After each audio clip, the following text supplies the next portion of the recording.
Sorka kun qophii keenya odeessaaleetti fiixeewwan addunyaa irraan hordoftan marattuu nageenyi keenya isin dhaqqabu qophii keenya odeessaalee ka torbaanitti yeroo sadi jechuunis kibxata kamisaa fi sanbata xinnaa akka guyyaa har'aa isin dhiyaatu ka sanbata xinnaatiin walitti deebineetti jira. Waahillan koo yuun ingidaa fi guyyoo waariyoo na wajjin qophii kana keessummeessuudhaan sa'aatii tokkoof na waliin turu haga xumuraatti nu hordofaa isiniin jennaa baga nagaan dhuftan. Hayyee jalqaba irratti waraanni bilisummaa Oromoo ajajii waraana bilisummaa Oromoo olaanaan jechuudha. Humnooti Eritiriyaa Oromiyaa kutaalee garaa garaatti bobbaafamanii uummata nagaa miidhaa akka jiran qa'ee hawaasa nagaa barbadeessaa akka jiran ibsa baasee jira. Dhimma sanarratti naasofna ajandaawwan jiran isin itti fufaa. Gama kan biraatiin dhimmi dubbii ijoo ta'ee jiru dhimma asxaa yookaan loogoo biiroon barnoota Oromiyaa jijjiirradhe jedhee ifoomsaa jiruuti. Dhimma kanaan wal qabatee hedduun qeeqa isaanii ibsaati kan jiranii biiroon kunis wanta jedhanii qaba. Dhimma kana bal'inaan kan ilaallu ta'a. Hamaleellee ragaa kees biltsiginnaa irraan dhaqqabeen biltsiginnaan ammaan tana eegii waraanni xumurametti wal nyaachuu jirti. Achirratti ammoo dookumentii baatii tokko gubbaatu waan kanarraa bal'inaan dhossaan barattee jirti. Dookumentiin sun harkeen jira. Dookumentii sun irra naasofna. Dabalataan ammoo waraan kaab Itoophiyaatiin wal qabate eegii bari 2022 kun seen guyyaa 15 yookaan torbaan lama keessatti namooti 108 caalan ijjeefamu dhaabbati mootummoota gamtoomanii ragabee jira. Dhaabbatichi waraan kana yeroo natattamaan dhaabaa jedhetti mootummaa Abiy Ahmediitti erga dabarsee jira. Hamaleellee ergamaan addaa gaafa Afrikaa Jeffrey Feltman bakka bu'uun gara Itoophiyaa imalnameedhaan dhiyoottuu Itoophiyaa dhufaa jedhanii Itoophiyaa qofaa miti Suudaan, Saawudii Arabiyaa fi Itoophiyaa daawwatanii maqaan isaa David Satfield jedhama. David Satfield ergama addaa United States kan gaafa Afrikaa keessumaa dhimmoota Itoophiyaa, Suudaanii fi Somaaliyaa irratti Jeffrey Feltman bakka bu'anii yeroo jalqabaatiif biyyoota sadan amma guyyoon kaase Saawudii Arabiyaa, Itoophiyaa fi Suudaan daawwatu yeroo nu ga'e waa'ee sanaas hin mari'annaa. Jalqaba irratti ibsa ajaja olaanaa waraana bilisummaa Oromoo irraa eegallaa gabaabsinee ajandaa kana keessaa baana yuunituuf. Addi bilisummaa Oromoo waboon yookaan ajajni olaanaa waraana bilisummaa Oromoo ibsa baaseeti kan inni jiru. Ibsi inni baase kun keessumaan afaan Ingiliziidhaan kan ba'eedha kanan arge hawaasa addunyaaf ergaa dabarsuu waan giddugala godhate fakkaata. Qabxiin ijoon ibsi kun irratti fuulleffate waraanni Eertiraa yeroo ammaa Oromiyaa kutaalee garaa garaa keessatti bobbaafamuudhaan gocha yakka suukanneessaa garaa garaa raawwataa jiraachuu waan ibsudha. Waraanni bilisummaa Oromoo akka ibsetti yeroo ammaa waraanni Eertiraa bakkeewwan itti bobbaafamee jiru keessaa godinaaleen Wallaggaa lixaa akkasumas Qellee Wallaggaa darbee immoo naannoo Beenishaangul Gumuz iddoowwan Oromiyaadhaan wal daangessan isaanii ijoo ta'uudha kan ibsee jiru waraanni bilisummaa Oromoo jechuudha. Egaa kana duras bara 2021 baatii eblaa keessa gara Oromiyaatti bobbaafamee turu waraanni Eertiraa gara Oromiyaatti bobbaafamee turu. Yeroo sanatti immoo yakka yookaan gochoota suukanneessoo garaa garaa uummata irratti raawwataa turuudha kan inni ibsee addi bilisummaa Oromoo waboon jechuudha. Yeroo barreen gaddaa jechuunis waggaa tokkoon dura yeroo bobbaafamee turetti Oromiyaatti bobbaafamee turetti yakkoota suukanneessoo garaa garaa uummata irratti raawwataa tureera kan jedhu ibsi kuni keessuma caamsaa darbe keessa godina Wallaggaa lixaa aanaa Sayyoo Noolee keessatti Kunnaan bultoota tarubaa ta'an badii tokko malee akkanumaan jimlaadhaan ajjeesuu isaa fakkeenyummaadhaan ni eera. Egaa waraanni Eertiraa Oromiyaadhaan alas iddoowwan bobbaafame birootti yakkoota garaa garaa raawwataa turuu isaa wanti ibsu yookaan wanti eeru ni jira ibsi kuni. Yakkoota suukanneessoo waraanni Eertiraa raawwataa jiru kan ammoo addunyaan callistee ilaaluutu amma gara Oromiyaatti akka babal'atu taasisee jechuudhaan xiyyeeffannoon hawaasa addunyaa dhimma kanarratti ta'uu akka qabuuf wanti inni gaafatanii jira. Waraanni bilisummaa Oromoo ibsa baase kanaa jiru.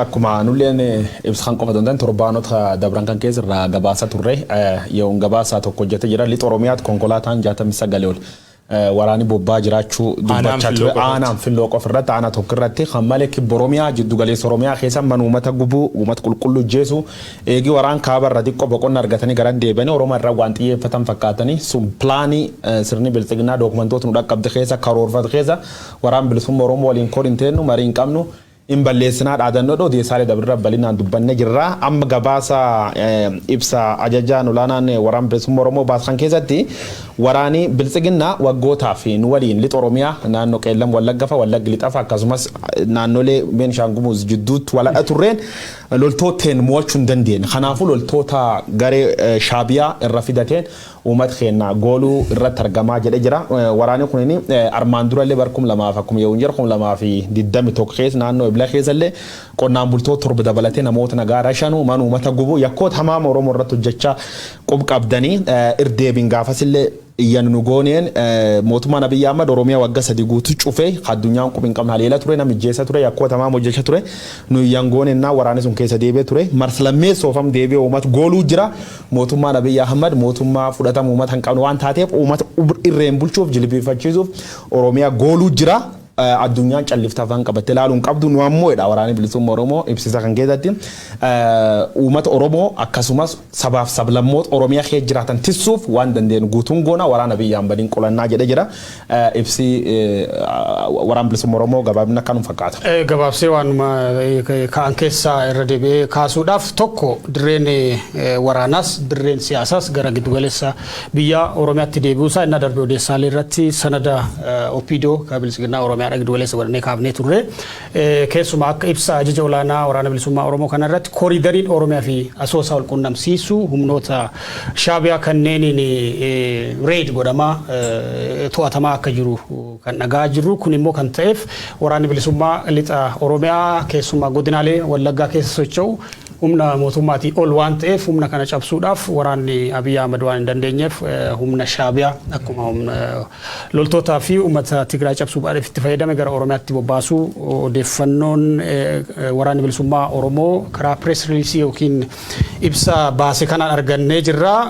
Egaa humnooti Shaabiyaadha waraana qofa osoo hin taane caasan basaasaa isaanii intelligensiin Eritreyaadha biyya guutuu dhuunfatee akka jiru yeroo garagaraatti waan irra deddeebiin dhagaa turtan daawwattoota keenya haleellaan loltoota Shaabiyaa qofa osoo hin taane haleellaan qilleensaarree kutaalee Oromiyaa garagaraatti irra deddeebiin raawwatamaa akka jiru ibsa isaa keessatti ajaja olaanaa waraana bilisummaa Oromoo kaasee jira. Karaa biraatiin immoo ka xiyyeeffannaa argachuu qabu ibsa isaa keessatti ka waraanni bilisummaa Oromoo kaase hawaasi addunyaa irra caalatti xiyyeeffannaan isaa kaaba Itoophiyaa yookiin Tigraay keessa ture. Haa ta'uuti immoo cubbuun dararaan gidiraan Tigraay hin caalle Oromiyaa keessatti raawwataa akka jiru kaasee jira. Sanaaf waan Oromiyaadha xiyyeeffannaa argachuu akka qabudha ergaa kana keessatti kan kaa'e.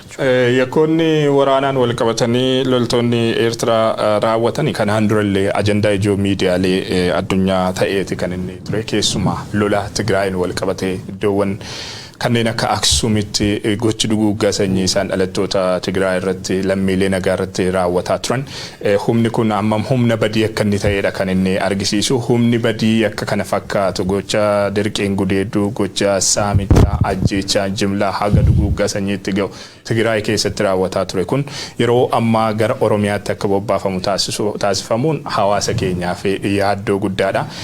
Humni kun iddoo sila ibsa kana keessatti eerame aanaa sayyoon olee qofatti miti kanaan dura yeroo bobbaafame ture gara Gindabarat Shawaalixaa keessatti yakka guddaa raawwataa turuusaa nutillee wanti nuti gabaasaa turre ni jira.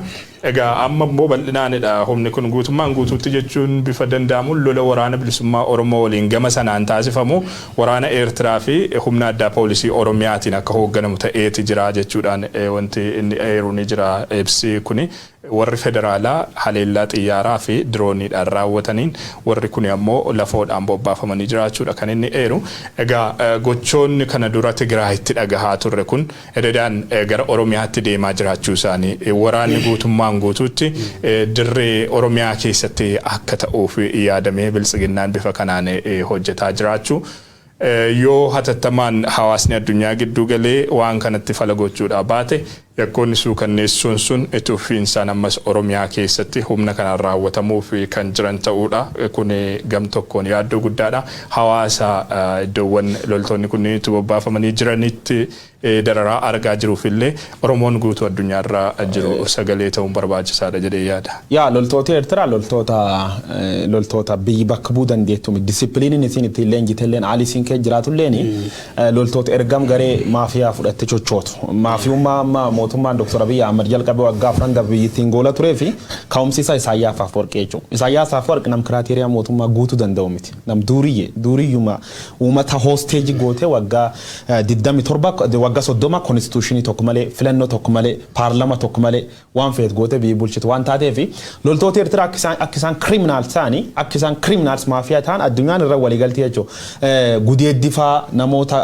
rashaanufaa jimlaa nama yakka maantana waraani bilisignaa hojjet kana achirra korroji loltoota Eertiraa irra baratti baay'ee loltoota Itoophiyaa disipiliina akkanaan qabdu du'i illoo kataa taate civilians yoo protesting jiraatu uummata dhukaafte jeesu amala akkasinum qabdi garuu man uummata deemte man uummata gubuu dubur gudeedu saamu gocha kana kan keessan turre gocha kana amma loltoota Isaayyaas Afwerqi fudhatte amma wanni guddoon mootummaan bilisignaa tolchuu jiru mootummaan bilisignaa namichi tokkotti gowwaa wayiiti ree qaba ree isa keessa korbeessi ree tokko halkan jeeqe dadhabe korbeessi ree bir jira obobobo jedhe halkan ree dhawwen naani waraabes hama qayollaa bayuusa jirtu tokko jira balbal banee korbeessi kun rakkise jira waraabessi kun kanyaatu jedhe waraabes balbala seensi jechuudha waraabessi ree dhibba oli jala jeesse inni kabarbaat korbeessu nyaachisuuf garuu ree dhibba jala fixe jechuudha bilisignaa warshaneedhanii yookaan warshaneedhu waraan bilisummaa Oromoo balleessuu fedha haadhi jeesuu jirti man uummata gubuu jirti uummata gudeedii jirti Oromiyaa iyyoomsuu jirti jechuudha deegaggalchuu jirti uummatiin qotaati imbocaat nagaan qab bultiin qab armaanoon geemmiin armaan ammoo mootummaa shorro keessatti ta'e balleessuu jir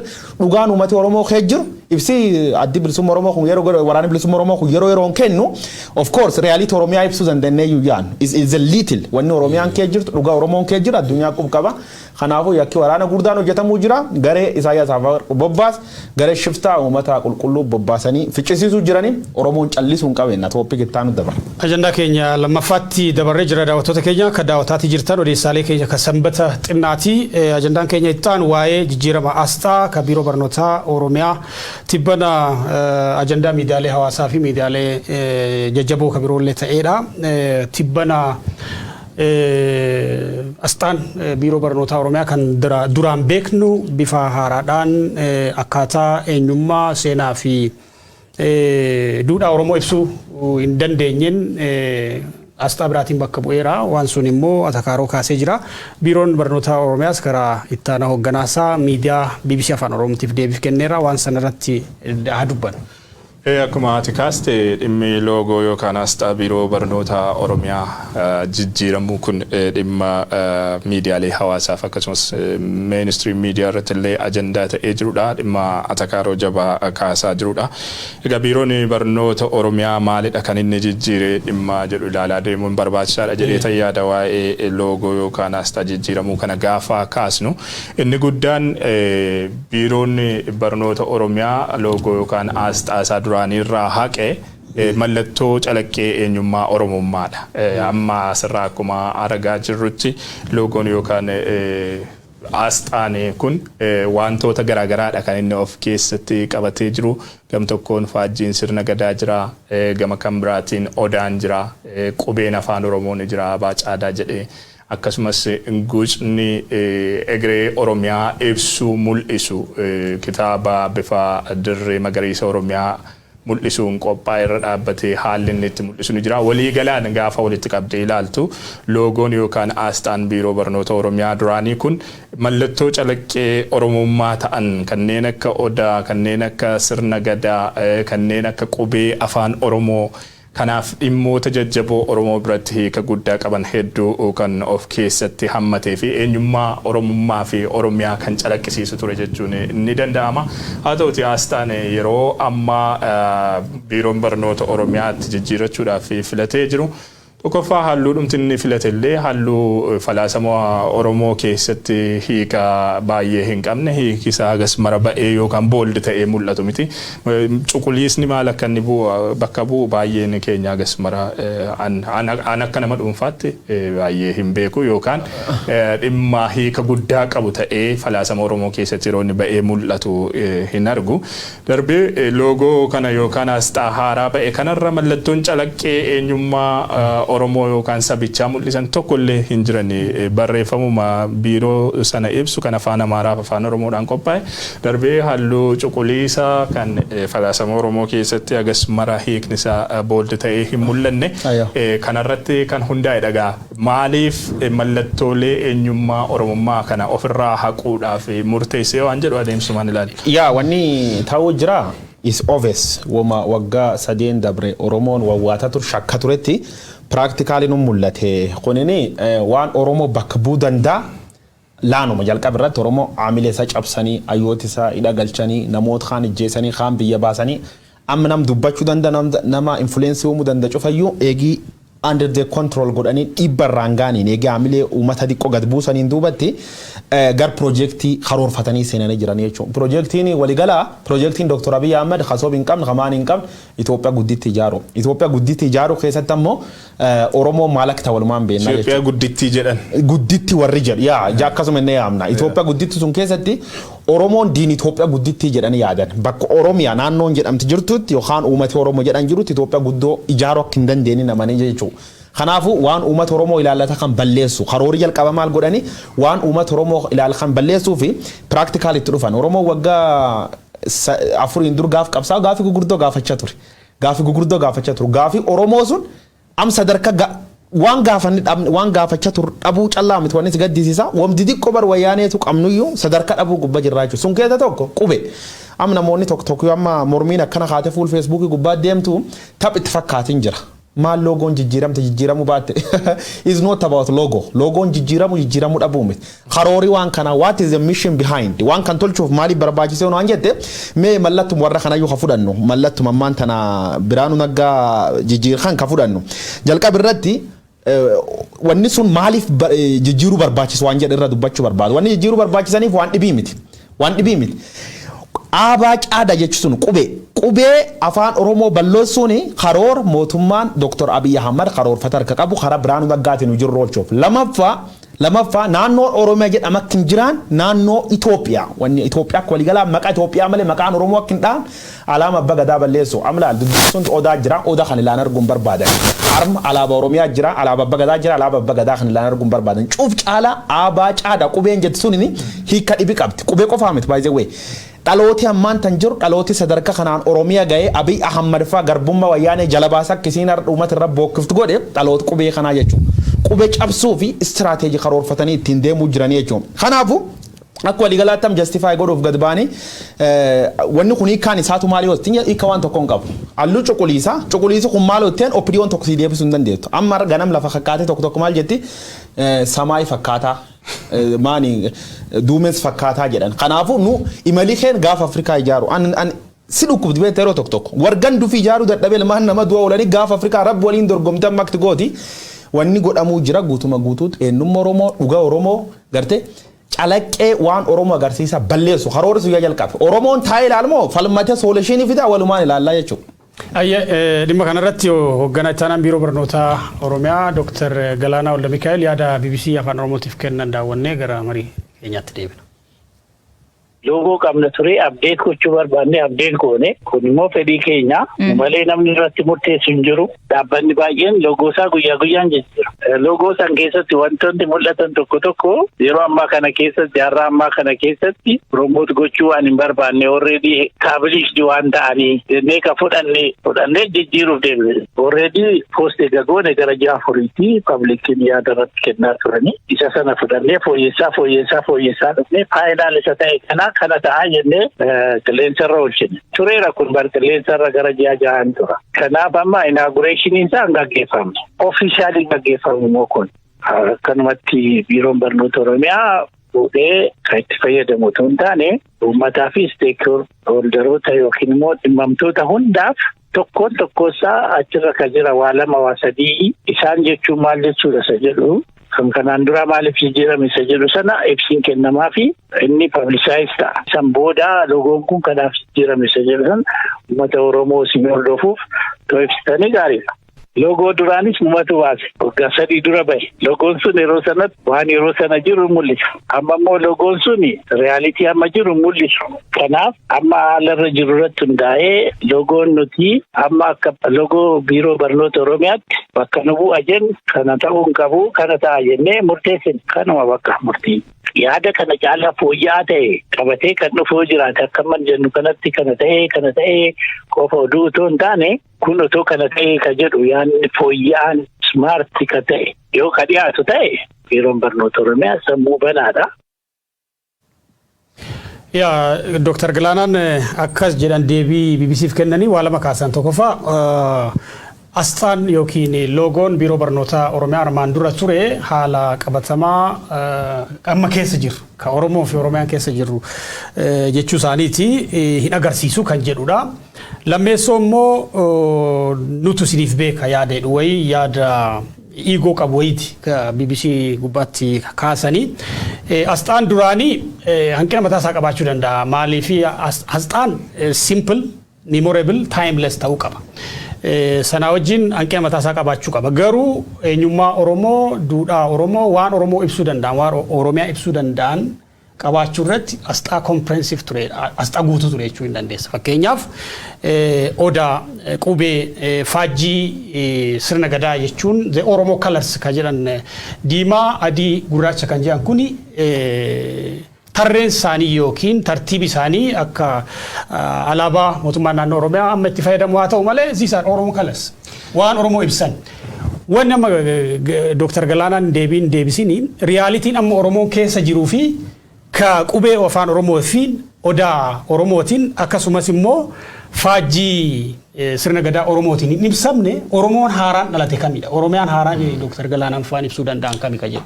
Wanni guddaan deebii Dr. Galaanaa irraa arge tuffii sirni aangoo irra jirtu kun eenyummaa Oromummaaf qabduudhaan kan inni argan. Sirni aangoo irra jiru kun amma eenyummaa Oromummaa, mallattoo eenyummaa Oromummaa, calaqqee eenyummaa Oromummaa akka arguu hin barbaanne wanti kun akka duubatti afummaatti akka isaanii ilaalaa jiranidhaan kan inni arge. Haala qabatamaa addunyaa wajjiniin hin deemu loogoon duraan yeroo siin jedhan. Loogoon duraanii maali hanqinni isaa? Hanqinni isaa maalitti yoo gaafatte wanti inni qabatamaadhaan ittiin si amansiisu hin jiru namni kun deebiin inni kenne irraa kan hubadhe haala qabatamaa addunyaa wajjin hin deemu. Okay, mallattoo eenyummaa Oromummaatu haala qabatamaa addunyaa waliin hin deemu duubatti afummaa ilaalcha duubatti afummaa kan amma yeroo wanti kun kan inni maddu ani kan hubadhutti Abiy Ahmed faa sabboonummaan Oromummaa Oromoo xiqqeesse ilaalcha jedhu kan bu'uura irraa eegalanii tarkaanfachiisaa turan irraa kan maddee natti fakkaatan. Mallattoon eenyummaa Oromummaa akka mul'atu hin barbaadanii mallattoon eenyummaa Oromummaa biyyattii sana diiga tokkummaa biyya sanaa diiga Oromummaan jedhanii waan yaadaniif Biraanuu Naggaa waltajjiiwwan garaagaraa irratti ilaalchi inni calaqqisiisaa ture. Oromummaan diina biyya kanaati, diina tokkummaa uummata biyya kanaati jennoo jedhuunidha kan isaan socho'an. Paartiin leexaa yeroo garaagaraatti qaamni kun hundeessee yookaan namni kun hundeessee ittiin socho'aa tures ejjennoo wal fakkaatudha kan inni qabu. Ejjennoon sun amma hojiidhaan hiikamaa jiraachuu, hojiidhaan mul'ataa jiraachuudha. Inni guddaan deebii nama kanaarraas haa ta'u adeemsa deemamaa jiru irraa kan itti argitu jechuudha. Eenyummaa Oromummaa tuffachuu, Oromummaa waan jedhamu kana akka balaatti ilaalu kanadha kan itti irraa argitu. Akka duubatti afummaatti ilaalu.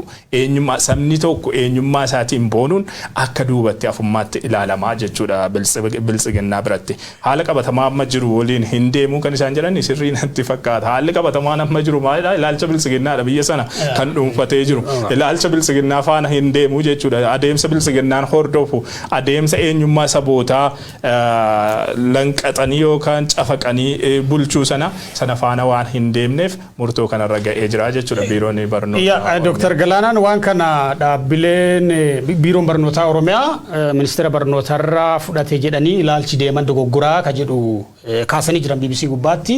Ilaalchi kun immoo biiroon barnootaa Oromiyaa ofiisaa of danda'ee asxaasaa boqochuu hin danda'u yaada irraa madda yaadi kun yaada gabrummaa irraa madduu jedhanii fudhatan. Loogoo biiroo ministeera barnootaa san nu agarsiisitu kana fakkaata.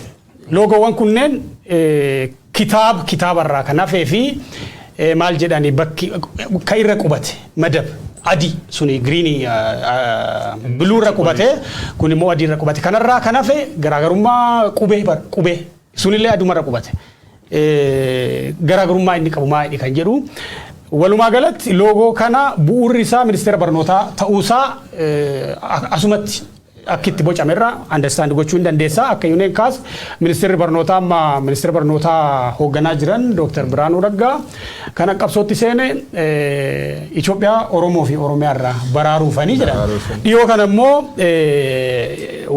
Ameerikaa osoo gara Itoophiyaan dhufin dhaabbileen maqaa sabootaa maqaa eenyummaa garaagaraatiin ijaaraman Itoophiyaa keessaa baduu qabu jedhanii nama dhaadataa turanii dhiyoo kana immoo ji'oota muraasa dura akka ministeera barnootaa ta'aniin eenyummaa sabummaa keessan warri qabattanii gara waajjira kanaa dhuftanii kaabbortaa eenyummaa keessan manatti gataa koottaadha jedhanii dubbatanii turanii ilaalchonni kunneen amma yaadonni kunneen xiqqoo yaadumata akkasuma naaritiifi xiqqoo fakkaatu garuu walitti daatee olaaltu konkriit akkitti sirni biltsiginnaa eenyummaa sabootaa balleessuuf keessuma bu'uura eenyummaa bu'uura bakkee dhalli namaa itti qaramu sektara barnootaa irratti hojiin dalagamaa jiru hojii salphaa akka hin taane si galachuu. Yaa waraabessaan foon naa eegattee foon kan nyaataman ba'uu hin dandeettu jechuudha. Dhuga dubbachuu jechuun jalqaba irratti biltsiginnaatti dhuga Oromoo deebisa gaafii Oromoo deebisa haqa Oromooti qabsaa jechuun uf sobu warri hin galiniif illee cufti hin galtiif hedduu isaanii galaafi jirti kan galiniif illee hin galti waggaa fudhachuu dandeetti malee waan haani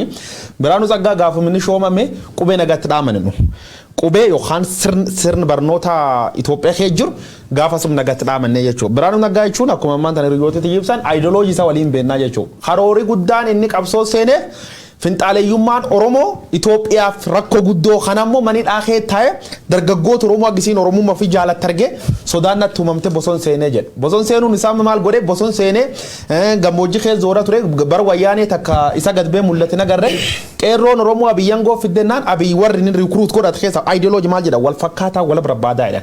Abiyyi namoota ideoloojii isa waliin deeman karoora tokko qaban ofi guuraa jechuudha. Sun keessa warri Itoophiyaa guddiitti ijaaruuf barbaadu Itoophiyaa guddaa yoo si turte hin beennu Itoophiyaan takka guddoo si taate hin beeku kan akka dhuga dubbachuuf gadum deemti haleerraa hardhamtuu borillee hardhallee boramtu suni naman malee durillee guddoo si nagrinaan Biraanuu Naggaa Dr.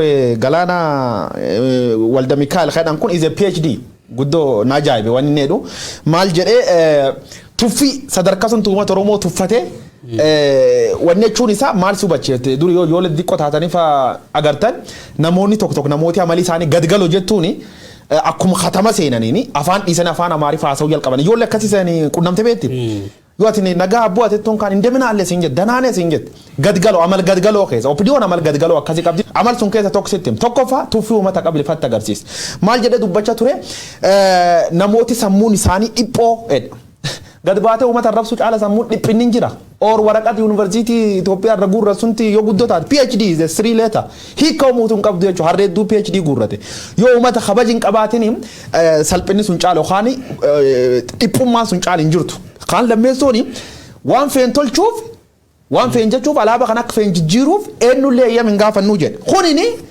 man haadha namaatii miti OPDOf man haadhisiitii miti yookaan Facebook profaayilii dhuunfaatii miti kun waajjira barnoota biiroo barnoota Oromiyaati biiroon barnoota Oromiyaa uummata fandi godhamti gibira uummata irra guuramnee teen ijaaramti barattoota Oromoo barsiisuu jirti kanaafuu hawumataati. Dhaabbata dhuunfaatiyyuu profaayiloo jijjiirtu yookaan loogoo jijjiirtu yaada uummata bitaa maamiltoota irra fudhatta. Sadarkaa mootummaa naannoo Oromiyaa gad baatee laal guyyaan waraana addunyaa sadeessoo yoom jalqabaa jennaan namichi tokko kitaaba isaa keessatti gaaf mootummaan biibulchi mootummoota addunyaa qaamni qaban uummata maal si dhibee jechuu jalqaban waraana addunyaa sadeessoon dhalataa jedha. Kanaafuu gocha OPDOon dalaguu jirtu tuffii uummata Oromoo irra qabdi fatta agarsiisuu jirtu.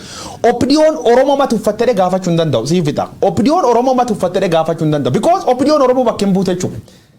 Kopha dorgomte kopha moote umnaan bulchuu jirti jeeftee butuu jirti umnaan bituu jirti kanaafuu gara umnaan sibittee yaad kan ken dhagee maani kan ken dhageen solution jiru by hook or by crook babooleen bamaanidhan babooleen babaaleen moone ofirraa fonqolchitaa jukara dandeettu malee mootummaan an filanne dhimma kan kee sin dhaga'uu sin jedhu mootummaa ta'uu hin danda'u jechuudha murni shiftaa kabalee jaartok kaammoo eenyummaa kan kee balleessuuf chocho waliin dhaabatte noo jechuu qabda hin dhageettaa miti kaani yeroo fudhadhe dhiifama yoo nakiyya kaan wanni guddoo namni asirratti dubba haal qabatama jire haal qabatamaan jiru sadarkaa addunyaan kee jirtu waliin gituudha haali qabatamaan amma kee jiru abaa caadaan haala amma waliin hin deeme jechuudha alaabaan abba gadaa haala amma kee jiru waliin hin deeme jechuudha yookaan odaan Oromoo kunin addunyaa guddat hamma waliin hin deemu jechuudha. Addunyaan guddat afaan Amaarifaatiin guutuma guutuut suni addunyaan guddat afaan tokko wannechuu aadaa tokko wannechuu sirni tortora ganni 200 durdu deebisu.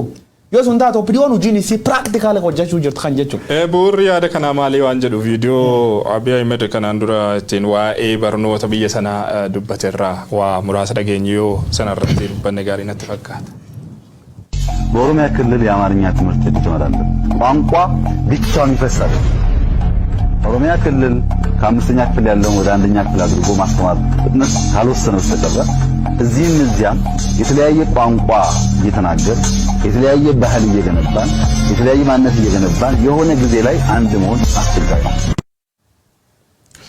Egaa kaayyoon guddaan Abiy Ahmed ittiin gara ministeera barnootaatti Biraanuu Naggaa fide mataan isaa maalidha wanta jedhu amma lafatti argaa jirra jechuudha. Kaayyoon inni guddaan Abiy Ahmed ittiin socho'aa jiru inni tokko sirna duraanii sana deebisuudha kan barbaadamu, sirna moototaadha deebisuudha kan barbaadamu, sirna barnootaa biyyattii deebisuudha kan barbaadamu, afaan Amaaraa kutaa gadiidhaa kaasee dhalataan Oromoo akka barataa guddatu, afaan Amaaraa giddugala afaan biyyattii sanaa ta'ee olaantummaa qabatee akka inni itti fufu aadaan uummata Amaaraa egaa Itoophiyaan biftokkeen durii sun akka isheen deebiftu waan barbaadamuuf ilaalcha kana immoo ittiin tarkaanfachiisuudhaaf iddoon sirriin isa kamidha barnoota irratti yoo hojjettedha beektee dhaloota dhufu gara ilaalcha duraanii sanatti deebisuudhaaf iddoon ati tarkaanfii jabaa yookaan murtoo sirrii itti murteeffachuun sirra jiraatu tokko barnoota irratti waan ta'eef gara ministeera barnootaatti namoota ilaalcha kana naaf tarkaanfachiisuu danda'u jedhan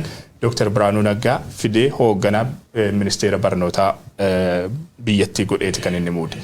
Biraanuu Naggaa osoo oolee hin bulin gaafa guyyaa lammataarraa eegalee adeemsa sabummaa waan saba mul'isan calaqqeewwan eenyummaa sabaa agarsiisan sirna barnootaa keessaa xaraguu kaayyoo isaa ijoo ta'uudha kan inni mul'isuu irratti argisiise. Warri ilaalcha sabaa qabatanii deemtan har'aa kaasaatii manni kun isiniin keessummeessuu jechuudhaan gaafa muudamee gaafa guyyaa lammataadha dhimma kana hojii irratti oolchuu kan inni eegale jechuudha. Qajeelfanni sun osoo oolee hin bulin gara biiroowwan naannolee kan ministeera barnootaa jalatti hoogganamaniitti diriira. Biiroon barnoota Oromiyaa duris adeemsota kanneeniif mijataadha beektee kanaan duras murtoowwan inni dabarsaa ture qubee afaan Oromoo fa'i wal qabatee murtoowwan inni dabarsaa ture ni beekama. Biiroon mijataan kun osoo dura hin dhaabbatin osoo hawaasa mufachiisaa murtoon kun qaamolee dhimmi ilaaluu biraa komiinutti uumuu danda'a waan jedhullee osoo ilaalcha keessa hin galchin ejjennoo Biraanuu Naggaa fa'aa kan bu'uurri isaa Abiy Ahmed irraa ta'e kana kallattiidhaan fuudhee hojiirra oolchee Dr. Tolaa Bariisoo fa'aa jala ta'anii ibsa kennanii kunoo Dr. Galaanaan fa'aa immoo adeemsi kun adeemsa addunyaa wajjin wal simatanii deemuudha adeemsa qaroominaadha jechuudhaan nuuf ibsuu irratti kan isaan argaman namoonni yookaan qaamoleen gocha kana dura dhaabbatan warra ilaalcha gabrummaa qabanidha jechuudhaan nama bilisoomeedha jechuudha amma Dr. Galaanaan fa'aa adeemsa kana warra ammayyooman warra qarooman warra gara civilization'itti dhufanidha jechuudha Dr. Galaanaan fa'aa warri eenyummaan Oromummaa mallattoon calaqqee eenyummaa Oromummaa baduu hin qabu jedhanii gocha kana morman immoo warra ilaalcha gabroome baatanii socho'an ta'aniiti kan isaanii ibsamanii jiran akka deebii nama kanaatti jechuudha. Kun bu'uurri isaa Abiy Ahmed ta'uu Abiy Ahmed egaa paartiin Biltsiginnaa paartiin biyya sana hoogganaa jirtus bu'uurri isaa Abiy Ahmed ta'uun ni beekama. Falaasama haa jennu maal akka jennuun hin beeku ida'amuu irratti kan hundooftedha. Ida'amuun sun immoo maal akka isheen baattee deemtus ni beekna. Adeemsi amma ittiin dhalataa Oromoo gara sirna duriitti deebisuudhaaf ittiin ola deemaa Oromoo barsiisuudhaaf deemanis adeemsa dhaloonni qubee ittiin bocamaa guddate irraa faallaa kan ta'e kan sirna durii deebisee ummaticha irratti fe'uudhaaf tarkaanfachiisu ta'uudha kan argisiisu akka nu badheetti. Dhimma kana wajjin wal qabatee biirooleen Oromiyaa logo ofii qaban warri logoon isaanii hojjetameef ni jiru. Suura san nu gadhiisijiitu. Biirooleen kunneen olaaltu amma kun biiroo qonnaa Oromiyaati odaa qabaa wanni Oromiyaa ibsu as keessa ni jira kun biiroo nageenya Oromiyaati at least odaa ofirraa qabaa wan nagaa ibsu bulaallaan ni jirti kun immoo mana murtii waliigalaa Oromiyaati waan Oromoo ibsu waan Oromiyaa ibsu as keessa inuma argatta waan bu'uuraa jechuu keessuma odaa kuni waldaa dhuunfaati waldaa ogeeyyii fayyaa Oromiyaa kan jedhamu OPA warri kunis bifa ogummaa isaanii ibsuu fi Oromoo calaqqisiisuu danda'an. Kun immoo biiroo haqaa Oromiyaati. Akka Dr. Galaanaan faan biiroon Dr. Tolaa Bariisoo jedhuun jarri kun amma gabrummaa keessa jiru jechuudha. Waldaan misooma Oromiyaa fa'aa gabrummaa hamaa keessa jira. Tolaa Bariisoo fi Dr. Galaanaan faan gareen isaanii ol guddatanii gareen kun immoo garee gabrummaa keessa jirtu jechuudha. Ilaalcha gabrummaa. It's amazing, brother. Jechuun baay'ee si gaddisiisa. Ilaal barumsa irratti ta'uunsaa wanti kun barumsa irraa eegaluunsaa ammam hubaatiinsaa akka gadi fagoo ta'eedha barkan inni sitti mul'isu. Barumsa irratti tokko jedhanii Abiy Ahmed barumsa irraa eegaluunsaa dhalataan Oromoo afaan Amaaraa kutaa tokko irraa kaasee yookaan keejii irraa kaasee akka baratuuf murtaa'uun loogoon eenyummaa Oromummaa calaqqisiisu kitaabota hundarratti maxxanfama. Baay'ee loogoon biiroo barnootaa Oromoo kan duraa sunis akka sana ture amma gaasa kanadha kan maxxanfamu kan afaan Amaaraadhaan maal wanti hundumtiyyuu dhaloonni kun kan inni qabatee guddatu eenyummaa sirna durii sana akka inni baatee guddatudha kan barbaadamu. Kanaaf kan isaan barumsa irratti addatti fuulleffatanii hojjetu. Biiroon kun har'a miti dogoggorri isaa baay'ee gaafa mayyooneen kaafte qubeen afaan Oromoo ijoolleen Oromoo gaafur shan dura gaafur duraan fakkaatanii qubee afaan Oromoo la a ga a la gim jedhaati eegala gaaf jedhan Tolaa Bariisoo OBN irra bahee adeemsi baruuf barsiisuu kaarikulamiin sirriin isuma kana jedhee warra mormaa ture.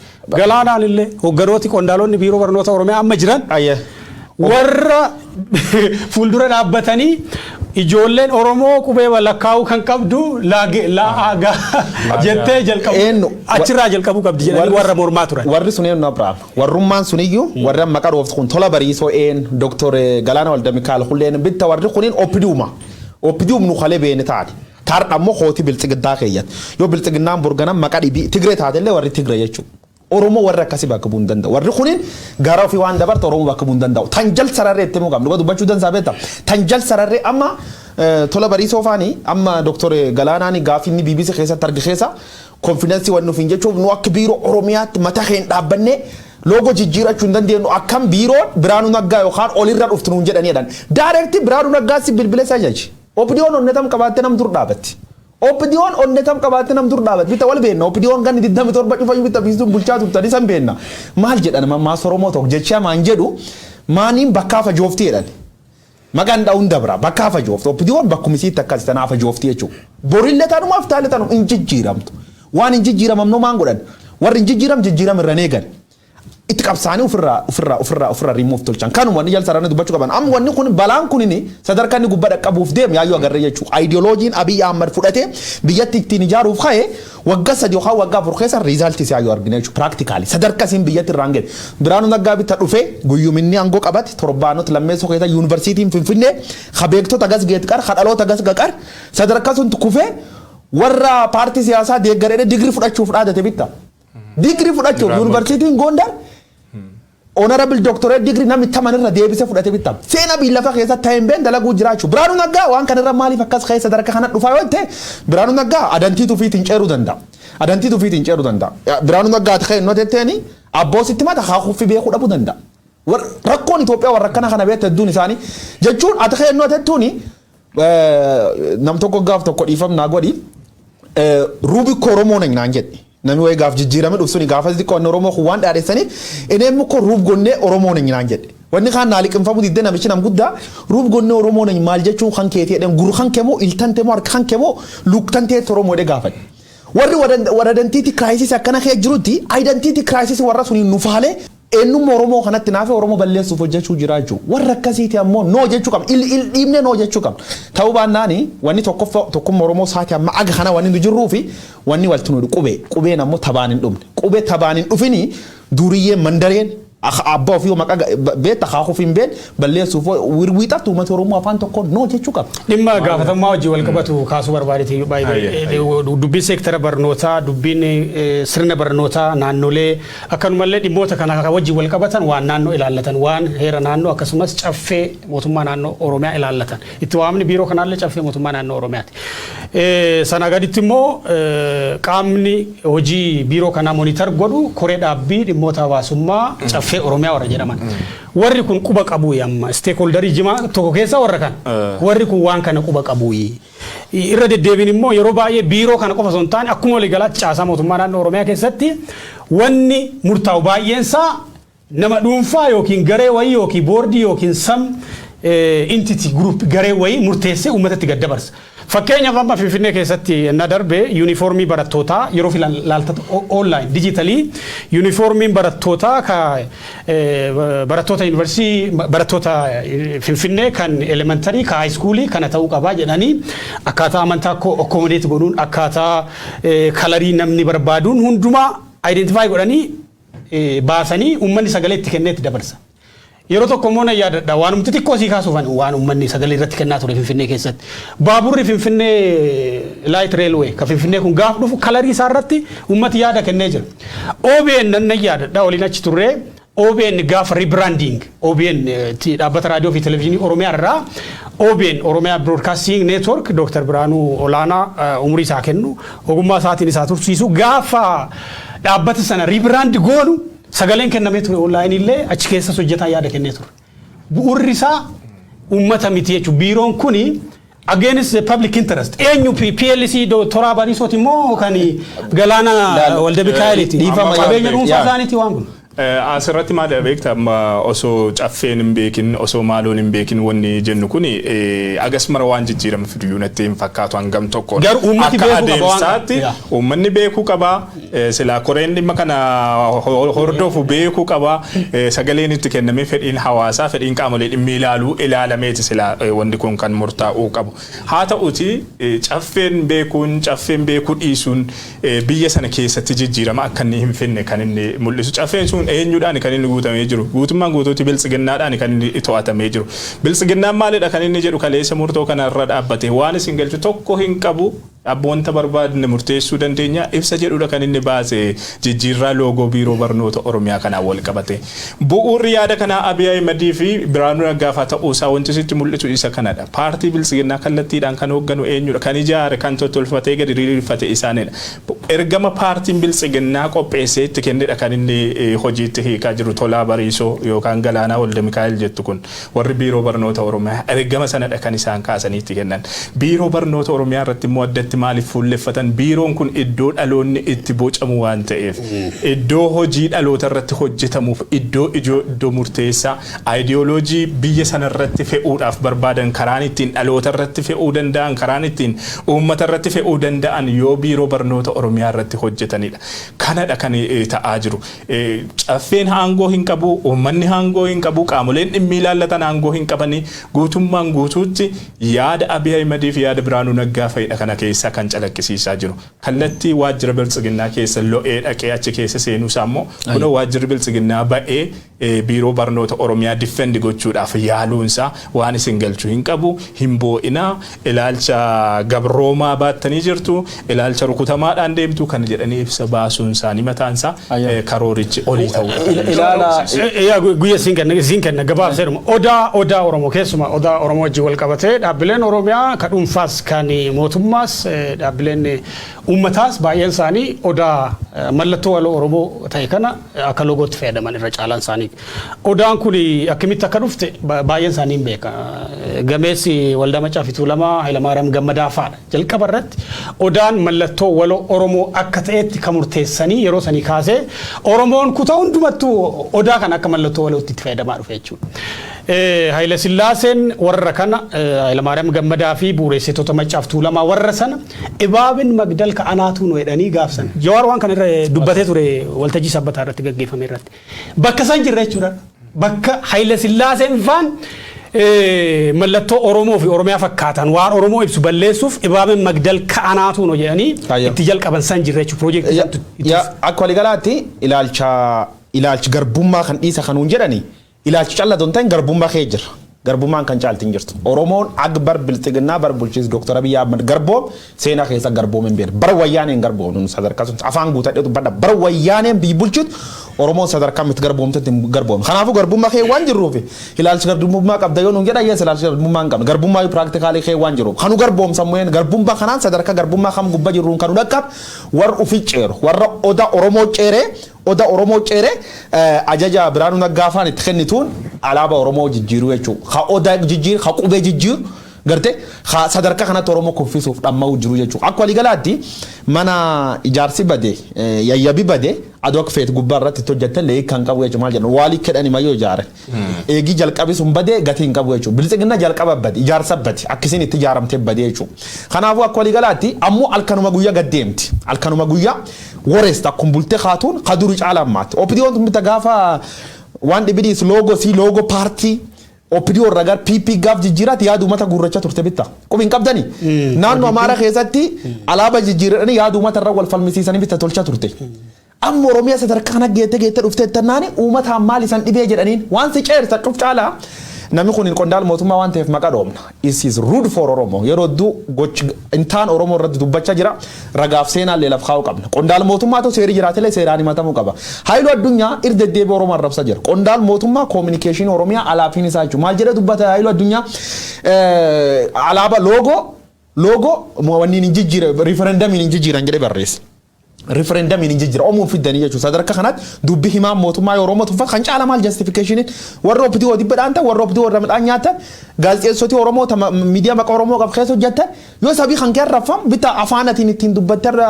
ittiin birrii diqqosu nyaatu bitta afaan Oromoo kana kan ittiin barreessuu jiru bitta qubee Oromoo kana qubeen sun arramsama tuffatamaa sabii kan kee borganam nami identity keetiin si jib eenyu ati bornam ta'u keetiin akkamiin si jaalate si dhiyaate Oromoon tanatti baasu wallaal tanatti baasu dadhab adoo jiru Oromoo waya keessa doot Oromoo miiliyoon 60 keessa war waya keessa nurra dhumatetti duu jiru lubbuun hin jiru garuu internal maal jedhan yoddu jechuudha warri garboo mufi fudhate nami orma bishaan baatu yoddu jechuudha. As keessaa hin baana ajandaa taanutti adabarru yuun waan qabxii tokkitti dhumatti dabaluuf yaaduma sila kaasaa ture irratti. Amma logo biiroon barnoota Oromiyaa fayyadamuudha maaltu aga kana sin cinqee aga kana sin haasofsiise jedhee qaamoleen gaafatanii jiru.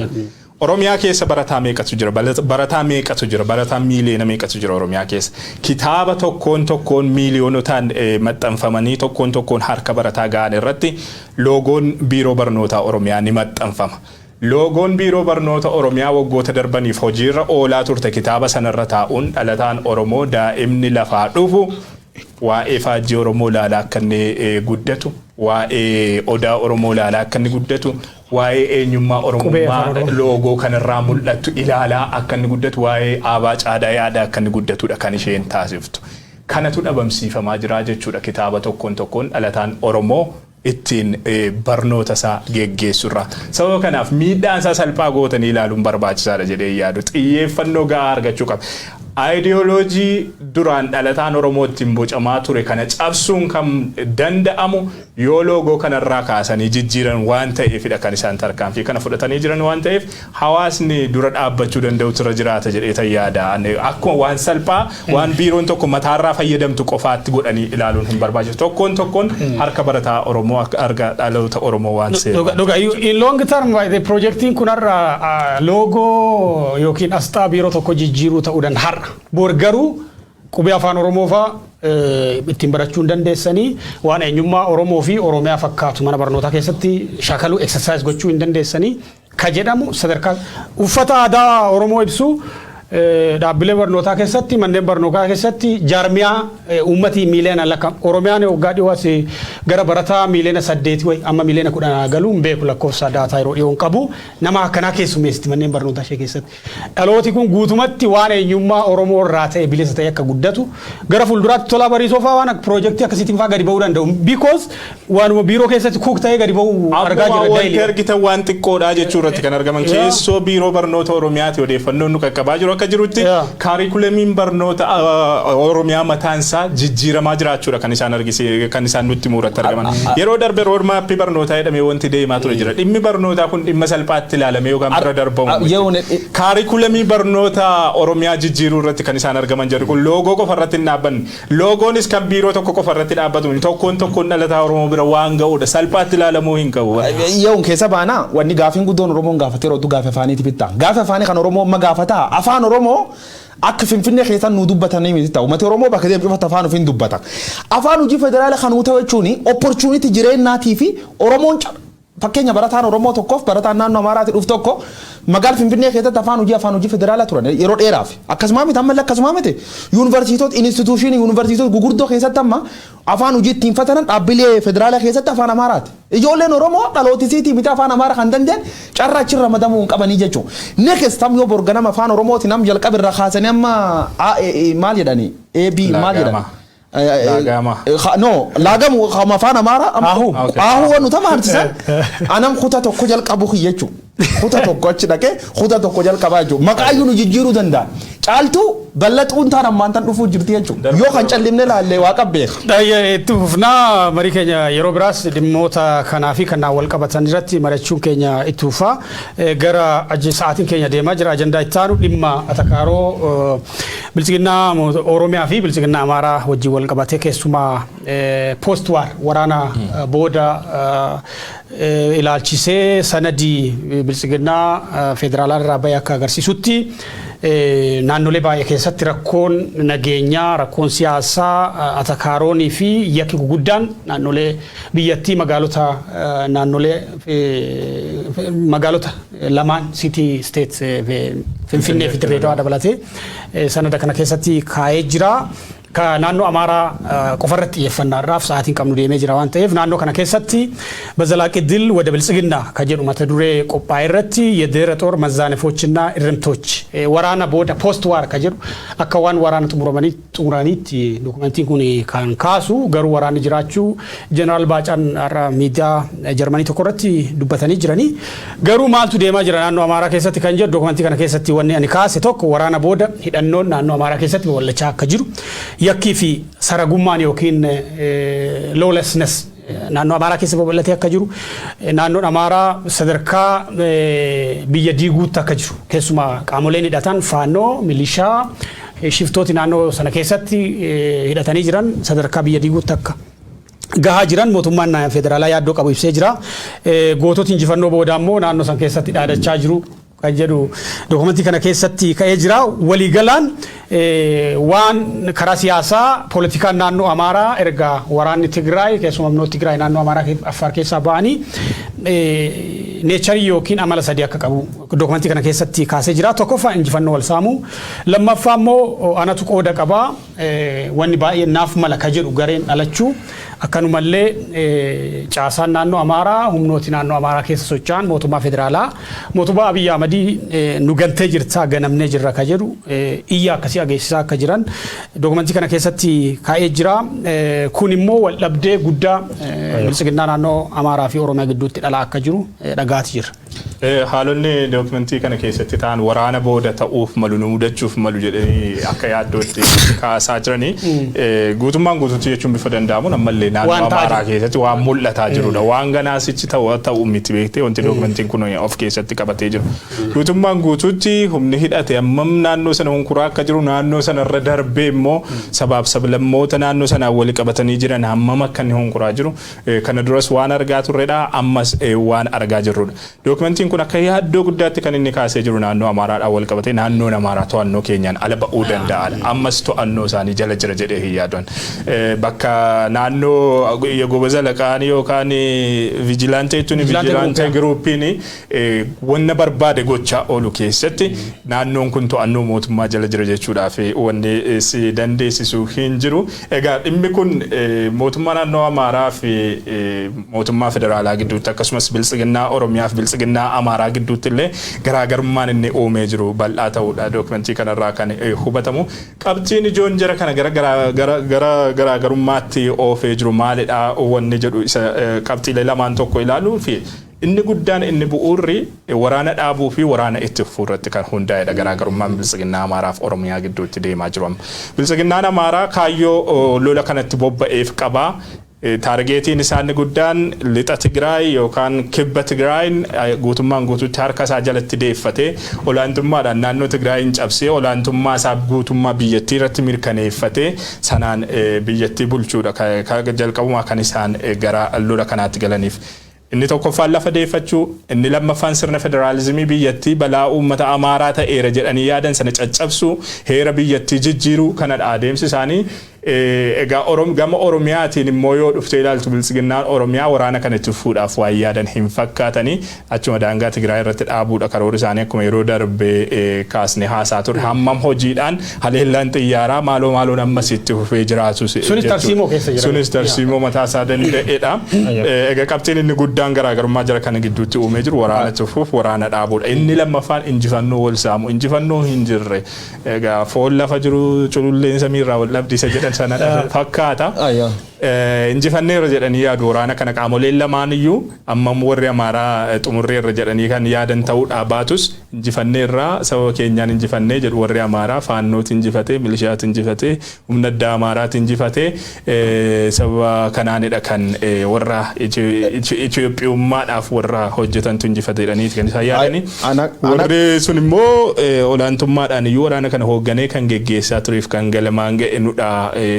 ganoota qondaalota waraana Oromooti dhalattoota Oromoodha jechuudhaan yaan isaan dookumentii darbe keessatti illee kaasan jira garaagarummaa guddaan kana lamaan natti fakkaata qaamolee lameen gidduutti akka yaaddootti wal ilaaluun akka sodaatti waliin wal ilaaluun waliin deemuudhaaf rakkachuun ni mul'ata gabaabumatti. Ana akka waligalaatti dookumentii tanirraa waan guddoo dubbadhi hin qabu tokkoffaanii mata duree isaatti post war waraan xumuram injifannoorra waraana xumurameedhaan nutti mani waraani waan hin xumuraniif practically waan hin jenne lammeessoo dookumentii afaan Itoophiyaatti tanaan qoradii afaan kallee guddoon beeku guddoo keessa hin seenu garuu akka waligalaatti waan irra dubbadhu waraanii xumuramee jedhanii waraanii nun xumuramne akkuma yeewun jedhe foolaf jira allaattiin samirra waraatoon ta'ini at some point speculationi waraana booda jiru irratti waan xiyyeeffate natti fakkaata dookumentiin kun inta triyaat namni harka rabbi jal jiru borganama edan dootif taan dootin beetu ta waraani kun iyyuu Tigreen humni jajjaba ijaarrate deebit maali beekan waraani itti fufee jira mootummaan Dr. Abiy Ahmed yuuraan Tigree gamma haleeluu jira loltoota dhibi dabalata Oromiyaa keessatti Eertiraa yaame akkuma jalqaba irratti raasom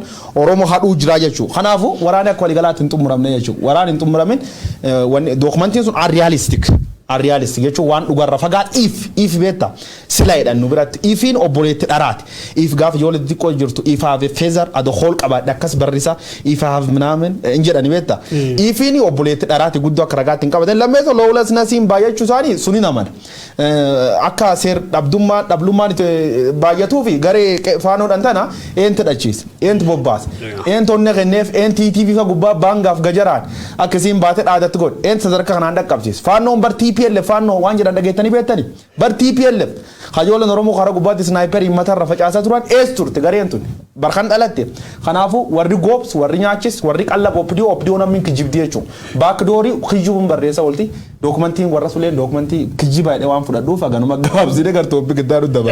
Naannoo Amaaraa keessatti yakkoonni baay'atanii jiran beesikaalii bakkee humni hidhate baay'atutti gareen faanoo tunillee garee sadii garee lamaaf sadiitti qoodamtee jirti garee zammana kaasee garee immoo Masrashaa Gondarii fi Gojjam ka jedhu gareen immoo mootummaan deeggaru hin jira. Wanni dookumentii kana keessatti hubachuu dandeessu tokko mootummaa naannoo Amaaraa fi mormitoota waan jedhamu gidduu garaagarummaan tokkollee akka hin jirre hin hubatta. Lammaffaa irratti immoo shiftaa naannicha keessa socho'uu fi waraana yookiin liyyuu haayilii yookiin milishaa gidduu garaagarummaan akka hin jirre hin hubatta.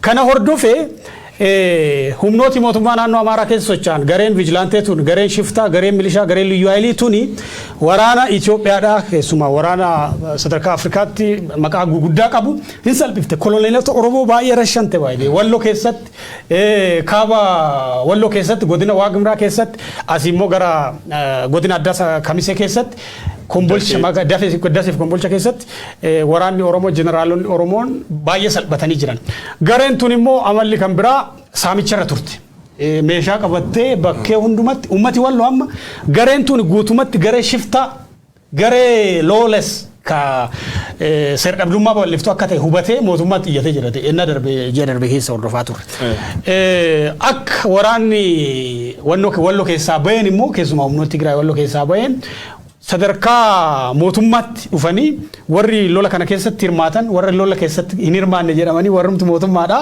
haayirarkii akkasii caasa mootummaa keessatti uumanii jiranii kan jedhu dhagaa jira. Qaama amma hidhatee naannoo Amaaraa kana keessa socho'u hiikkachiisuu wanti fakkaatu yaadni sun keessa jira dookumentii kana keessatti kanaaf wal qabatee immoo garaagarummaan yaadaa yookaan waci guddaan uumamee jira natti fakkaata kan argaa jirutti mooraa qabsoo naannoo Amaaraa sana keessatti jechuudha. Jalqaba kan hidhachiise akkuma guyyoon jedhe eenyu eenyudha. Faannoon akka isheen hidhattee uummata akkas darartu akka isheen yeroo zalaqaa taate naannoo sana guutummaan guutuutti sadarkaa mootummaan naannichaa hin jiru jechisiisutti akka isheen sochootu kan taasise eenyudha. Mootummaan federaalaa harkarra qabu jara kan harka lafa jalaatiin hidhachiisuudha inni guddaan kan bobbaase. Milishaa Amaaraa bifa kanaan akka inni hidhatee uummata dararu kan taasise jaradha. Yeroo dhalataan Oromoo waraanatti bobba'ee gara dirree waraanaatti dhaqee achirratti dhumaa turetti jarri kun lolaa hin turre baay'ee. Duubaan waraantee qawweerraa hiikkachaa. Saamaa ture uummatallee. Saamaati kan isheen turte. Yeroodhuma sanatti yeroo garagaraatti haasa'aa turreerra. Gareen kun bordee bitee qaamuma amma hidhachiisaa jiru kana nyaatti jennee haasa'aa turreerra. Amma wanti ta'aa jiru akka yaaddoottis dookumentiin kun kan inni kaasu jarri kun egaa borii olaantummaa yookaan akka mootummaatti bakka naannoo Amaaraa keessatti qabaachuudhaaf malanitti yaaddoo ta'uu isaaniidha. Yaaddoo birmadummaa biyyaati. Yaaddoo birmadummaa biyyaati. Saatiin kam deemu jirti. Maaliif dookumentii kana keessatti Tigraay keessatti waraanni guddaan naannoo Tigraay waan tureef meeshaa guguddoon Tigraay keessa waan turaniif mootummaa federaalaa qoraa turen gaaf durii erga Northern Command ka jedhu ajaji kaabaa kun rukkutamin tura yaaddoo akkasii qaba mootummaan naannoo mootummaa federaalaa kolii galatti. Amma immoo yaaddoo wal fakkaataan humni waraanaa guddaan meeshaa waraanaa guddaan naannoo Amaaraa keessa jira waan ta'eef yaaddoo wal fakkaataan ka treetii mootummaa giddugaleessaaf ta'u naannoo Amaaraa keessa jira. Kan baardaaritti guuraa ture isaanuma bara. Bishooftuu fi bakkeewwan garaagaraati naannoo sanatti kan guuraa ture isaanii yaaddoon kabiraa kan sanada kana keessatti kaa'amee jiru warri kun haaloo ba'uudhaaf uummata Tigraay irratti yakka duguggaa sanyii raawwachuu maluu ka jedhu dookumentii kana keessatti ka yaaddoo hawaasi Tigraay kaasus akka sanada kana keessatti kaa'amee. Sunis uummata Tigraay fi yaadamee natti hin fakkaatu Abrahaam. Aangoo isaatiif yaadee aangoo isaatiif yaaddeeti malee. Alleen suni. Garuu realitiin jiru sanuma realitiin lafarra jiru warri kun uummata Tigraay taaloo ba'uuf akka jiran waan lafarratti argaa. Abriisin waan hin sodaanee beekta. Uummati Tigraay ofitti lakkisu warri kun uummata Tigraay allamaadhaa baqatee olla keessanii deebi yeroo dubbachaa turre miti yoo mootummaan federaala jalin dhaanini gareen faannoo tunin uummata Tigraay dhiisi. Isin mandar uumat mandara keessa injifachuu danda'u. Mootummaa biyya amanii quubs. Gareen kun ofii isaatii dhaqee waraanuun barbaadu. Makalaakiyaa mootummaan federaalaa makalaakiyaa humna addaa poolisii Oromiyaa akkasumas kan naannolee biroo ergee akka inni Tigraayitti lola itti fufuudha kan barbaadu. Ofii immoo duubaa waraanee qawweerraa hiikkata. Kana hundumaaf kan haala mijeesse mootummaa federaalaa ta'ee osoo jiru har'a deebi'ee akka yaaddootti kaasaa kan jiru xumurree abaanu. Sa'aatiin keenya deemee jira.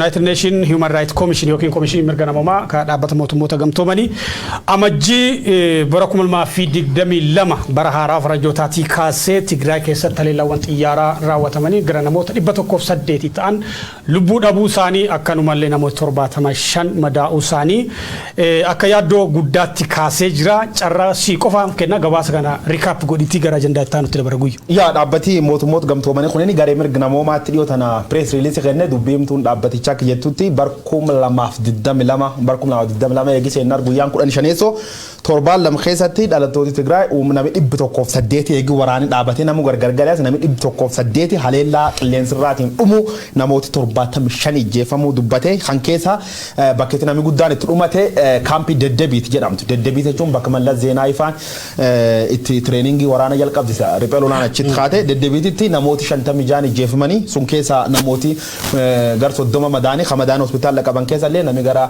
3 lubbuu dhabuu raga qabnaa jedha kan malee gargaarsi namooma uummatireen eediin kunini cufamee jira qorichi gargaarsi namooma uummata nyaachisuu hin dandeenye wanni kun baay'ee nu yaachifte mootummaan Dr. Abiy Ahmad gocha kana irra qusachuu qabaa jedhanii jiranii kan malee internet displays warroota buqqa'ee gargaarsi namooma eegatu xuyyuuraan hadhuun yakka waraana guddaa waan ta'e yakka waraana kan irra Dr. Abiy Ahmad haf qusatuuti jedhanii kan malee baankii dabalatee sarviisiin uummata tokkolleen guutuma guutuutiin jiru World Food Program dabalatee warra gargaarsa namoomaati seen naannoo Tigraay dhaqqabuu hin dandeenye jedhanii dubbatanii jiranii kanuma wal qabatee okay kanuma wal qabatee barreessaa olaanaa dhaabbata mootummoota gamtoomanii Antonio Guterres dhimma Tigraay wajjin wal qabatee gadda guddaan natti dhagahame torban dabarsine kana gadda guddaatu natti dhagahame human suffering yookiin gidiraan dhala namaa biyya Itoophiyaa keessatti deemaa jiru hedduu sukkanneessaadha. gidiraa kana dhaabuudhaaf Itoophiyaanonni waliin dhaabatuu qabu ka jedhu ergaa dabarsanii jiranii. Kanaafuu qaamoleen hundi waraana dhaabuu akka qaban akkuma armaan dura ergaa dabarsaa turan barreessaa olaanaa dhaabbata mootummoota gamtoomanii qaamoleen hundiyyuu addoota waraanaa hundumatti waraanni dhaabbatee gara marii biyyaalessaa akkasumas araara biyyaalessaa yookiin reconciliation jedhamutti akka dhufan waamicha godhanii jiranii. Waamicha hawaasa addunyaa irraa godhamaa jiru baay'ee kan yeroo kamiyyuu caalaa dabalaa jira keessumaa waraana dabalaa jira. Yaaddofneen kun ittuma fufee jira. Haa ta'uti gara tarkaanfii qabatamaatti wayita isaan ce'an hin arginu. Inumaayyuu yakkoota Tigraay keessattis haa jennu Oromiyaa keessatti raawwatamaa jiran akka waliigalaatti biyyattii keessatti raawwatamaa jiraniif dhaabbanni jira jedhamu dhaabbanni guddaadha jedhamu kun dhaabbanni maqaa gaarii qaba jedhamu kun hawaasa addunyaa ija tokkoon ilaalee dhaabbatee ittiin haalota babbadan qajeelchuudhaaf dhaabbanni ni danda'a jedhamu kun harka maratee ganama galgala yaaddoodhuma qofa ibsachaa jiraachuudhuma isaatuyyuu yakkoota kanneen itti fufsiise jedheetanii yaada. Ammas sadarkaa karooraatti illee wanti isaan qabatanii jiran jira gama biltsiginnaatiin yakkoota Tigraay keessatti raawwatamaa jiran kana itti fuudhaaf dookumantiiwwan kanneen irraa wanti argine ni jira. Waraana lafoo dhaabuun barbaada biltsiginnaan Oromiyaa haa ta'uti karoorri itti aanu haleellaa xiyyaaraaf dirooniidhaan waraana Tigraay keessatti raawwatamu itti fuudhaaf ifaan ifatti karoorfatanii kan isaanii jiranii. Mootummaa warra naannoo Amaaraatiif illee Abiy Ahmed kan inni waadaa galee jiru kana ta'uudha dookumantiiwwan kunniin kan isaanii mul'isanii. Hawaasni addunyaa yoo dhugaadhaan rakkoon biyya sanaa fala argachuu qaba jedhee ejjennoo sanaan hin deema ta'e ani enumaa ganamaa galgala yaadda'e namni dhume namni du'e namni bade beela'e jedhee ibsuurra gara tarkaanfii qabatamaatti ce'ee waan kana bakkatti gochuu inuma danda'a ture jedhee yaada. Ameerikaan gama isheetti itti deebine waan kana gabaabsee kaasuudhaaf gara mootummaatiin yaadonni gabaasa kanarratti kennaman hin jiran haa ta'uti irra deddeebiin mootummaan Abiy Ahmed haleellaawwan xiyyaaraa fi diroonii Tigraay irratti xiyyeeffatan bakkeewwan leenjii waraanaa akkanumallee bakkeewwan kuusaa meeshaalee waraanaati jedhamee dubbatamaa ture. Haa ta'uti akka lafarratti qabatamaan argaa jirrutti haleellaawwan deemaa jiranii namoota nagaa haawwan dubartoota daa'immanii fi namoota maanguddootatu gatii kaffalaa jira. Wareegama yakkoota sukkanneessaa sadarkaa yakka waraanatti addunyaa irratti himachiisuu danda'an seera addunyaa cabsan baay'eetu raawwatamaa jira. UN wajjin wal qabatee yeroo garaagaraatti dhaabbati kun dhaabbata toothless dog dhaabbata ilkaan hin qabne ta'ee komatamaati jira. Waraanni Itoophiyaa waggaa tokkoof nama miiliyoonaan buqqisee 100,000 kan lakkaa'aman nyaate haga yoonaa United Nation karaa interventionii tokko gochuun dandeenye yaaddoo qabu ibsuudha kanaaf. Ibsi baasu malee wanni tokkollee wanni mootummaan Dr. Abiy Ahmed namoota bakkitii akkuma Abrahaam Faan jechuu jirtanii bakka waraana qubati akkasumas bakka isaan meeshaa waraana qabnedhanii iddoon baqattooti jiran hammaan tan namni agas gaha dhumslaaftu namni qulqullooti daa'imman gan 5 faan gan 10 faan yookaan gan 7 faan haawwan waliin ijjeessan kompaandant jechuun hin dandeettu jechuudha. Kanaafuu realitii laf jirbeeta dhugaan namni dhuga dubbatu namaa wallaba hadar dubbatamoo waaqaa wallabaadhaan nu waaqaa wallabuun feenu uummata Tigraay illee taate dhalnama waan taateef dhalnamaati waan keer goonuuf dhuga jirtu dubban lammeessoo karaa cufuu kanaan wal qabee mootummaan Itoophiyaa deddeebii maal jedham gargaarsi namooma akkuma kan dhaqqaban fedhiin qaba garuu TPLF cufeedhan TPLF qorsi hin qabnu nyaati hin qabne ta'e beela boo'uu jirti jechuudha. Namni beela boo'uu jiru midhaan dhufaniif hin cufa loojikaal mee namum sammuu qabu nuun kunin buqqee mataa baannee yaana namummaan sammuu qabu raashinaal human beings yoo ta'an waan kana akkamitti ilaala dhuga jirta addunyaan hun beetti kan jaampu goona kan Ameerikaa dabarra Ameerikaa irra dubbadhi yeewuni keessa baana. Ergamaan addaa ka Ameerikaa ka gaanfa Afrikaatti ramadaman Jeffrey Feltman yeroo dhiyoo resign godhanii turanii jechuun poostii yookiin ramaddii isaanii gadhiisanii nama David Satterfield jedhamu ka ambaasaddara Tarkii turani Ameerikaa bakka bu'anii dhiyoo gara poostii yookiin ramaddii Jeffrey Feltman bakka bu'anii jiranii. Namni kun yeroo jalqabaatiif gara biyyoota itti ramadamanii keessumaa Itoophiyaa fi Sudaan daawwachuuf jiru. Saawud Arabiyaanis daawwannaa isaanii ka Jaanuwaarii 17 eegalu ka guyyaa lama booda eegalu kana keessa akka jiran ka'eeti jira. Sanarratti dubbadhuutiin gabaabsan namoota dubbattan. Ammam xiyyeeffannaan Ameerikaan dhimma gaanfa Afrikaatti kennitee jirtu kun jabaa haa ta'u iyyuu malee gama Ameerikaatiinis rakkoo Itoophiyaa keessa furu kana jiru kana furuudhaaf jennuun hanga irraa eegamu hin mul'anne jedheetanii kan inni yaadu. Haa ta'uti dhaabbata mootummoota gamtoomanii yookaan hawaasa addunyaa gama birootiin jiru caalaatti hamma tokko dhimma kanaaf xiyyeeffannoo kennuudhaan kan tattaafataa jirtu United States qoqqobbiiwwaniin sirna abbaa hirree yookaan murna abbaa hirree aangoo irra jiru jilgeenfachiisuudhaaf tarkaanfileen isheen fudhattanii jira. Qoqqobbiin AGOA keessa biyyattii gussuu isa hundaa ol isa ijoodha. Kun ammam hawaasa biyyattii dhiibbaa guddaadhaaf haasaa xiluyyuu malee dhiibbaan inni sirna yookaan murna aangoo irra jiru irratti qabaatu salphaa akka hin taane arguu irratti kan jirru. Egaa Jeffrey Feltman yeroo garagaraatti yaalii hedduu taasisaa turaniiru. Haa ta'uuti haga yaadan waan itti milkaa'an hin fakkaatu. Kanumaan wal qabateeti natti fakkaata bakka isaanii kanarraa ka'uun isaanii namni amma bakka isaaniitti muudaman kun ammoo game adeemsa isaanii hordofan tuffiinsaan kan ilaalu. Daawwii warra kan gubbaa gabaabsee buusa. Akka waligalaatti David Satterfieldiin kun Mole Pay namedha waliin biyyoota kan sadeen daawwatan. Mole Pay jechuun Secretary of State ittaana Antonio Blinkeniiti. Warri kun lamaanii tokko Saudi Arabia daawwatanii kaan Suudanii kaan Itoophiyaa. Suudaan keessatti fonqolchi mootummaa Khajir kana kana gaamboo mootummaan diimokiraatawaa takkan godabarsan karoori guddaan kan Saudi Arabia irra maal barbaadanii Saudi Arabiyaan xuyyuura maanta nam gatuu jiru tokkoffaa soorsiin isii waan taateef gargaarsa keessa hin jirti. Kanaafuu United Arab Emirates malee Saudi Arabia illee gargaarsa biyya Amar walii waan jirtuufi United Arab Emirates illee waa wal dhiyaatuuf warra raba suniin waan sun pursued confused godhuuf kaan dhimma laga baalee marachuuf Itoophiyaa keessatti karoori samaanii karoori jalqaba waraana akka dhaabatu gargaarsa namoomaa akka dhuuf nagaan akka bu'u wanni adda kaa Jeffrey Feltman gamma yaalin hidhamtooti siyaasaa qaydhaman baay'een isaan akka gad lakkifamaniif namichi kun hidhamtoota siyaasaa guutuu gad lakkifamuu akka danda'aniif dhiibbaa gochuu mala. Ayya daawwattoota Oromiyaa Miidiyaa Neetwoork odeessaaleen keenya akka guyyaa har'aa kanuma hanga yoonaa ture odeessaalee keenya har'aatiin.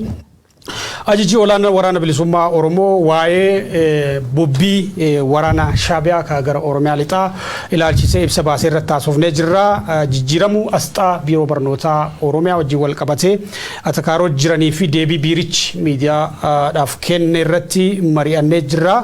Gara dhumaatti immoo atakaaroo bilchiginnaan Oromiyaa garee bilchiginnaa Amaaraa wajjin walii qabdu keessumaa hiree waraana kaaba Itoophiyaa ilaalchisee dubbii gidduu bilchiginnaa keessa jiru sanada isaanii bu'uura godhachuun irraa mari'annee jirra. Gara dhumaatti immoo Tigraay keessatti erga barri faranjoota haaraan Jaanuwaariin darbe seene as haleellawwan xiyyaaraa fi diroonii gaggeeffamaniin namoota 108 ta'an lubbuu dhabuu isaanii United Nation Human Rights Commission jechuun komishinii mirga namoomaa ka dhaabbata mootummoota gamtoomanii gabaasa baasee irratti dubbanneeti jirra. Dhumarratti immoo ergamaan addaa gaanfa Afrikaa ka United States ka dhiyoo Jeffrey Feltmaniin bakka bu'an David Satterfield gara Itoophiyaa fi Sudaan akkasumas Saudi Arabiyaa dhufuuf akka jiran marii keenyaan tuttuqneeti jirra. Odeessaalee keenya irra deebitanii daawwachuu barbaadan YouTube keenya ka daawwattoota jechuunis subscriberoota yookiin hordoftoota gara 400,000 siqan qabu daawwachuu dandeessu. Facebook irrattis irra deebitanii daawwachuu dandeessu. OMN Global Application jedhamu buufachuudhaanis oduu fi odeeffannoo isin biraan ga'u daawwachuu dandeessu. Waan wajjin turtaniif ulfaadha.